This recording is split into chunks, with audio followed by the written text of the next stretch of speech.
자, 이제 내비게이션 금방 할 수 있겠죠. 이 내비게이션 퍼미션 세팅스는 금방입니다. 자, 여기에서 좀 중요한 말이 있어요.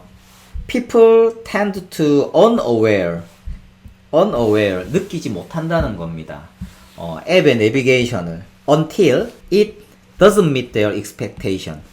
예상을 벗어나지 않으면 사람들은 내비게이션이 있다는 것도 못 느껴요. 이 말은 꼭 마치 우리가 뭔가 숨 막히기 전까지는 공기의 존재를 못 느끼잖아요. 그런 거랑 비슷해요. 그래서 내비게이션은 공기처럼 자연스러워야 됩니다. 그리고 내비게이션 그 자체가 막 사람들의 포커스를 가져가면 안 돼요. 그래서 그냥 내비게이션은 단지 사용자가 자기 데이터를 파고 들어가는 데에 도움을 주는, 자기가 원하는 정보까지 접근하는 데 도움을 주는 그런 역할만 하는 겁니다.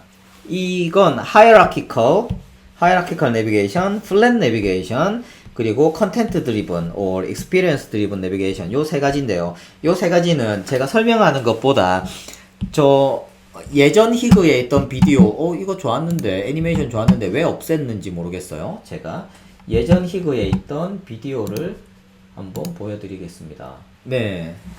그래서 자신의 예상에서 벗어나지 않으면 알아채지 못한다는 거죠. 그래, 계층적인 내비게이션. 저건 데이터가 계층화되어 있고, 계층화된 데이터를 뚫고 들어가는 겁니다. 뚫고 들어가는 거예요. 그래서, 메인 안에 옵션이 있고, 옵션 안에 뮤직 있고, 뮤직 안에 클래식과 커스텀이 있다. 뭐 저런 식으로. 네. 그리고, 평면적, 플랫 내비게이션은, 저렇게 퀴즈, 시험이에요. 시험인데, 영어 시험과 수학 시험은 전혀 상관이 없죠. 서로 연관된 게 아니잖아요. 그래서 저렇게 시험 같은 경우에, 과목 같은 경우에, 저렇게 한 앱 안에 들어가 있다는 게 좀 그다지 좋지 않아 보이지만, 맞아요. 그래서 탭이 들어가 있으면, 기본적으로 앱의 사이즈가 커집니다. 서로 다른 컨텍스트가 있다는 거거든요. 전혀 상관없는 컨텍스트가 몇 개가 있다는 거예요. 그래서 평면적 내비게이션은 서로 다른 컨텍스트들 간에, 그걸 하나에, 서로 다른 카테고리를 묶어내기 위해서 평면적인 내비게이션이 있고, 컨텐츠 주도적, 경험 주도적, 이런 건 그냥 내비게이션 없는 거예요. 그냥 우리가 게임이라든지 뭐 이북 같은 거, 전자책 같은 거 만들 때 그냥 막 내비게이션, 뭐라 할 수 없는 내비게이션, 그런 게 바로 컨텐츠 주도적 내비게이션입니다. 그래서 다시 킥으로 돌아오면 이제 다 이해하셨을 거예요. 그죠? 이건 데이터 자체가 계층화되어 있고, 계층화된 데이터를 뚫고 들어가는 그런 내비게이션입니다. 그리고 플랫 내비게이션은 탭이죠. 서로 다른 카테고리들을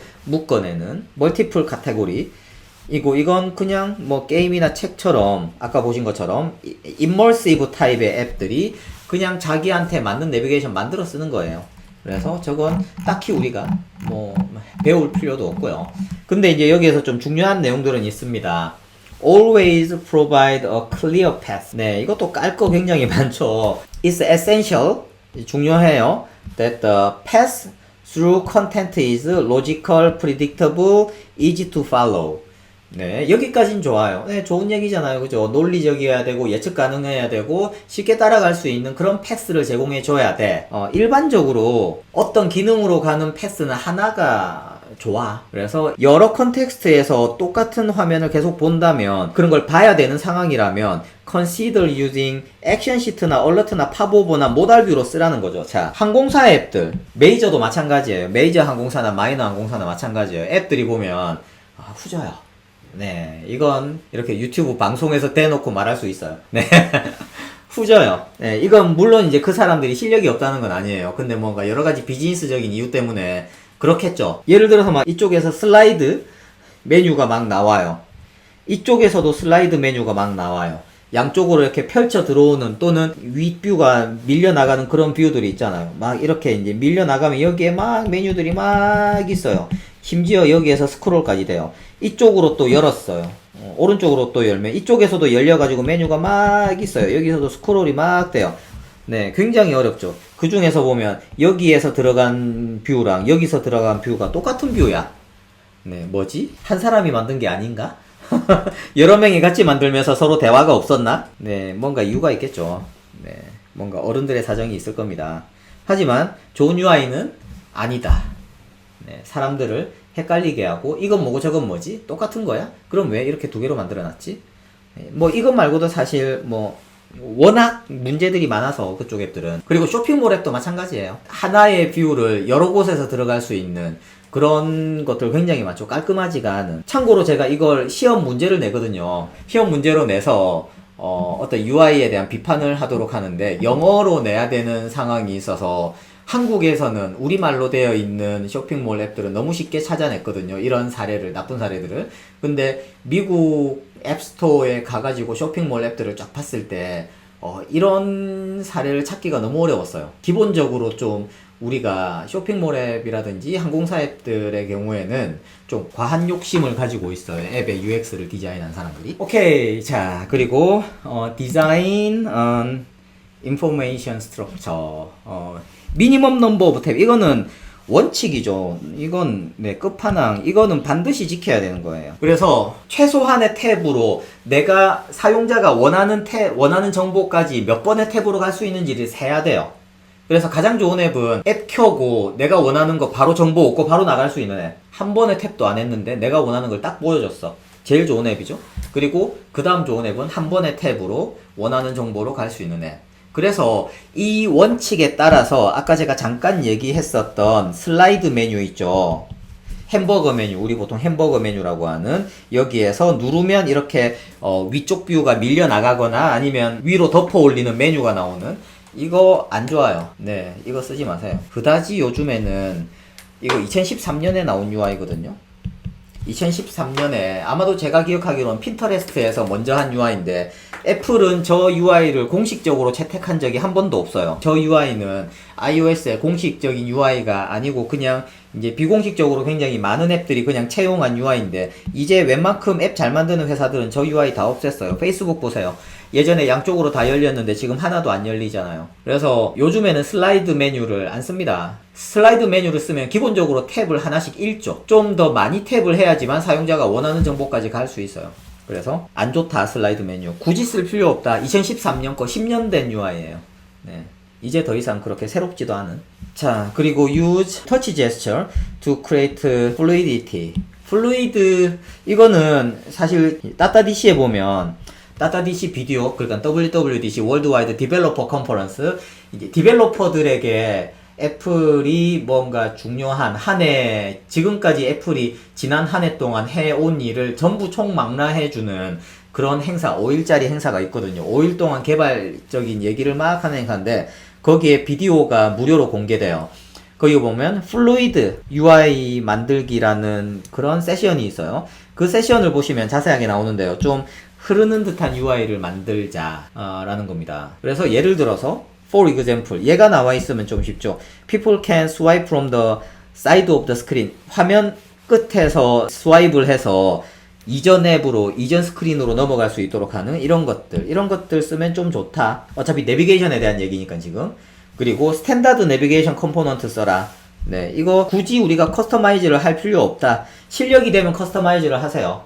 우리 회사에 iOS 개발자가 10명 이상이다 라고 하면 한 부분에 다 이제 커스터마이즈를 해서 예쁜 UI를 만들 수 있습니다. 근데 그게 아니라면 좀 낭비적이에요. 지난번에 얘기했었죠. 툴바 크기. 툴바가 iOS 9인가? 그때 툴바가 한 40 정도였는데 툴바가 iOS 업데이트 되면서 좀 작아진 적이 있어요. 그래서 포트레이트 모드에서 32였고 랜드스케이프 모드에서 20몇, 30 안 되는 숫자로, 왜냐면 랜드스케이프는 컴팩트 하잖아요.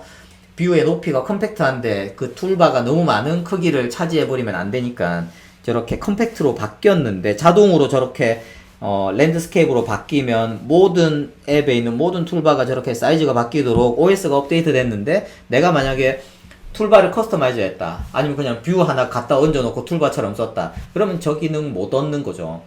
OS 업데이트에 대한 혜택을 못 받는 겁니다. 그래서 굳이 우리가 그 커스터마이즈 하는 데에다가 욕심을 낼 필요가 없습니다. 목숨 걸 필요가 없어요. 지금 iOS 7 이후로 UI는 단지 거들 뿐이잖아요. UI가 도미네이트 하지 마라 그러잖아요. 그죠? UI가 화면을 지배하지 마라.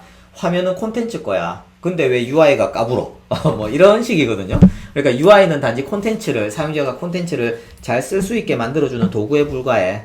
UI의 힘을 쫙 빼버린 거죠. 그 대신 좋은 흐름, 좋은 내비게이션 뭐 그런 것들을 제공함으로써 사용자들에게 좋은 경험을 주자. 유저 탭바 투 프리젠트 피어 카테고리스. 카테고리가 여러 가지가 있으면 탭을 쓰는데요. 탭바는 그렇죠. 이게 제가 아까 슬라이드 메뉴를 쓰지 말라는 건데 슬라이드 메뉴 대신에 탭바를 쓰면 되거든요.